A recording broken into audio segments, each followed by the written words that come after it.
ತುಂಬಾ ಬಾಲ್ಯ ವಿವಾಹಗಳು ನಡೆದೋಯ್ತು. ಹೆಣ್ಣು ದೇಹ ಮನಸ್ಸು ಎರಡೂ ಸಹ ಬೆಳೆದಿರಲ್ಲ.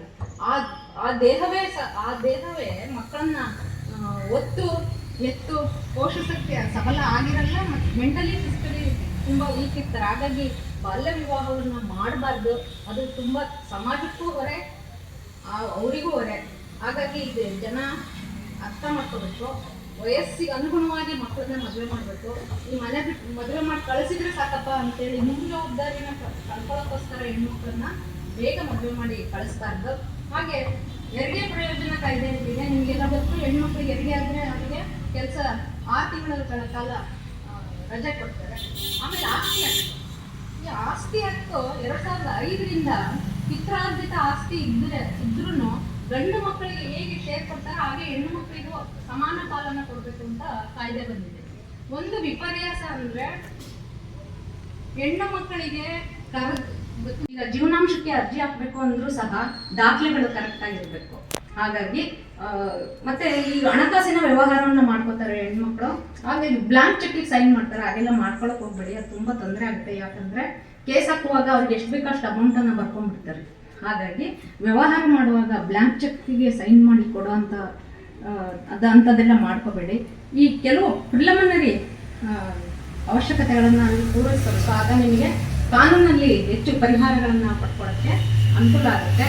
ಹಾಗೆ ನಮ್ಮ ಸಂವಿಧಾನ ನಮಗೆ ಕೊಟ್ಟಿರೋ ಅಂಥ ಹಕ್ಕುಗಳಲ್ಲದೆ, ರಕ್ಷಣೆ ಅವಕಾಶಗಳು ಅಲ್ಲದೆ ಮಹಿಳೆಯರಿಗೆ ಅಂತಲೇ ಕೆಲವು ಕಾನೂನುಗಳು ಇದ್ದಾವೆ.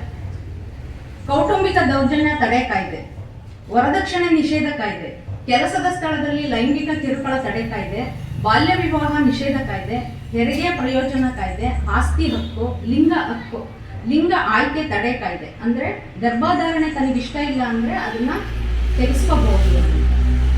ಹಾಗೆ ಪ್ರಸವ ಪೂರ್ವ ಲಿಂಗ ಪತ್ತೆ ನಿಷೇಧ, ಸಮಾನ ವೇತನ ಕಾಯ್ದೆ, ಮಾತೃತ್ವ ಭತ್ಯ ಕಾಯ್ದೆ, ಗರ್ಭಧಾರಣೆಯ ಮುಕ್ತಾಯ ಕಾಯ್ದೆ, ಅನೈತಿಕ ಸಂಚಾರ ತಡೆಗಟ್ಟುವಿಕೆ ಕಾಯ್ದೆ. ಅಂದ್ರೆ ಹೆಣ್ಣು ಮಕ್ಕಳನ್ನ ವೇಶ್ಯಾವಾಟಿಕೆಗೆ, ಪ್ರವಾಸೋದ್ಯಮದ ವೇಶ್ಯಾವಾಟಿಕೆಗೆ, ಮತ್ತೆ ಕೆಲವರು ರಾಜಸ್ಥಾನ್, ಪಂಜಾಬ್ ಇಂಥ ಕಡೆಗಳಲ್ಲೆಲ್ಲ ವಯಸ್ಸಾದ ವ್ಯಕ್ತಿಗಳು ಇಲ್ಲಿನ ಚಿಕ್ಕ ಚಿಕ್ಕ ಹುಡುಗಿಯರನ್ನ ತರಿಸ್ಕೊಂಡು ಅಲ್ಲಿ ಮದುವೆ ಆಗ್ತಾರಂತೆ. ಮತ್ತೆ ದುರುಪಯೋಗ ಪಡಿಸ್ಕೊಳ್ಳೋಂಥ ಸಾಧ್ಯತೆಗಳು ಇರುತ್ತೆ.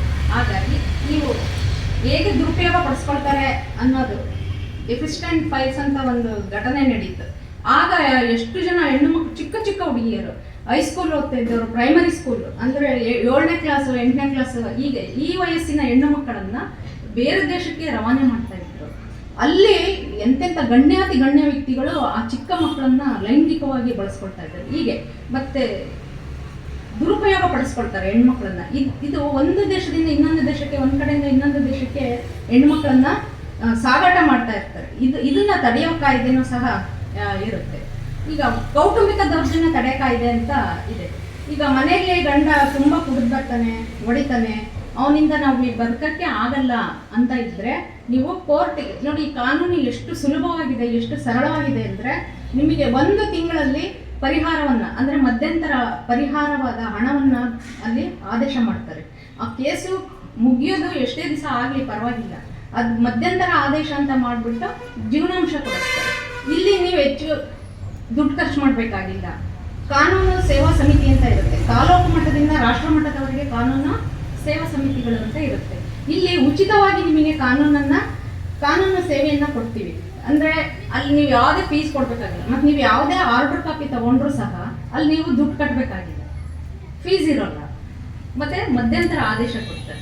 ಅಲ್ಲದೆ ಈಗ ಸಖಿ ಕೇಂದ್ರ, ಸಾಂತ್ವನ ಕೇಂದ್ರ ಅಂತ ಎಲ್ಲ ಸರ್ಕಾರ ಮಾಡಿದೆ. ಏನಪ್ಪ ಅಂದ್ರೆ ಮನೆಯಲ್ಲಿ ಈಗ ಒಂದ್ಸರಿ, ಈಗ ನಮ್ಮ ಹೆಣ್ಮಕ್ಳು ಸುಮಾರು ಜನ ಹೇಳಿದ್ರು, ತುಂಬಾ ಕುಡಿತಾ ಇದ್ದ, ಮಧ್ಯರಾತ್ರಿ ಆಗಿತ್ತು, ಹೊರ ಹಾಕ್ಬಿಟ್ಟ ಅಂತ.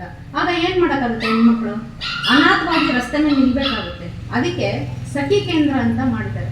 ಈ ಸಖಿ ಕೇಂದ್ರದಲ್ಲಿ ಹೆಣ್ಮಕ್ಳಿಗೆ ಆಶ್ರಯ ಕೊಡ್ತಾರೆ, ತಾತ್ಕಾಲಿಕವಾಗಿ ಆಶ್ರಯ ಕೊಡ್ತಾರೆ, ಆಪ್ತ ಸಮಾಲೋಚನೆ ಮಾಡ್ತಾರೆ, ಮತ್ತೆ ಕಾನೂನಿನ ನೆರವನ್ನ ಕೊಡ್ತಾರೆ.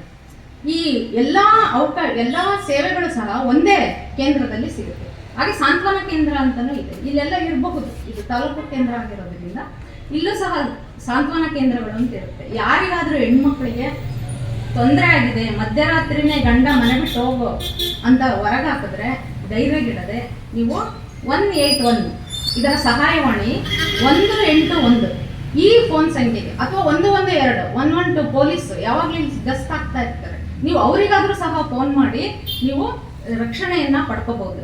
ಅಲ್ಲಿ ಹೋಗಿ ನೀವಿದ್ದು ತಾತ್ಕಾಲಿಕ ವಸತಿಯನ್ನ ನಿಮಗೆ ಕೊಡ್ತಾರೆ. ಮತ್ತೆ ಯಾಕೆ ಅವ್ರನ್ನ ಗಂಡನ ಮನೆ ಕಡೆಯವ್ರನ್ನ ಕರೆಸಿ ಅವರಿಗೆ ಯಾಕೆ ಗಲಾಟೆ ಆಯ್ತು, ಯಾಕೆ ಹೊರಗಾಕಿದ್ರಿ ಅಂತ ಕೇಳ್ತಾರೆ. ಕೇಳಿ ಸಮಾಲೋಚನೆ ಮಾಡ್ತಾರೆ. ರಾಜಿ ಆಗದಿದ್ದ ಅವರ ತಪ್ಪುಗಳನ್ನ ಸರಿಪಡಿಸ್ಕೊಂಡು ಸರಿಯಾಗ್ತೀರಿ ಅಂತ ಆದ್ರೆ ಅಲ್ಲಿ ಸರಿ ಮಾಡ್ತಾರೆ. ಇಲ್ಲ ಯಾರು ತಪ್ಪು, ಹೆಣ್ಣಿಂದ ಹುಡುಗಿದಾಗಿದ್ರೆ ಹುಡುಗಿಗೆ ಹೇಳ್ತಾರೆ, ಹುಡುಗಂದಾಗಿದ್ರೆ ಹುಡುಗಂಗೆ ಹೇಳ್ತಾರೆ. ಕೋರ್ಟಲ್ಲೆಲ್ಲ ಬರ್ತಾರೆ. ಇನ್ನು ಮದುವೆಗೆ 1 ತಿಂಗಳು 2 ತಿಂಗಳಾಗಿರುತ್ತೆ. ಕೋರ್ಟಿಗೆ ಬಂದ್ರೆ ಕೇಳಿದ್ರೆ ಡಿವೋರ್ಸಿಗೆ ಹಾಕೊಂಡಿದ್ದಾರೆ. ಹುಡುಗ ಹುಡುಗಿ ಇನ್ನು 28 ವರ್ಷ. ಕೇಳಿದ್ರು ಜಡ್ಜ್, ಯಾಕೆ ಡೈವೋರ್ಸ್ ಮಾಡ್ಕೊಳ್ತಾ ಇದ್ದೀರಿ, ಮದುವೆಗಿನ್ನೂ ವರ್ಷನೂ ಆಗಿಲ್ವಲ್ಲ ಅಂತ. ಅದಕ್ಕೆ ಆ ಹುಡುಗಿ ಹೇಳಿದ್ರು. ಹುಡುಗ ಹೇಳ್ತಾನೆ, ಅವಳು ನನಗೆ ಊಟ ಕೊಡಲ್ಲ ಅಂತ. ಊಟ ಕೊಡೋದಿಲ್ಲ ಅವನು, ಅದಕ್ಕೆ ನನಗೆ ಅವನು ಇಷ್ಟ ಇಲ್ಲ ಅಂತ. ಆಮೇಲೆ ಹುಡುಗಿ ಕೇಳಿದ್ರು, ಯಾಕಮ್ಮ ನೀನು ಊಟ ಕೊಡಲ್ವಾಗ? ಕೊಡ್ತೀನಿ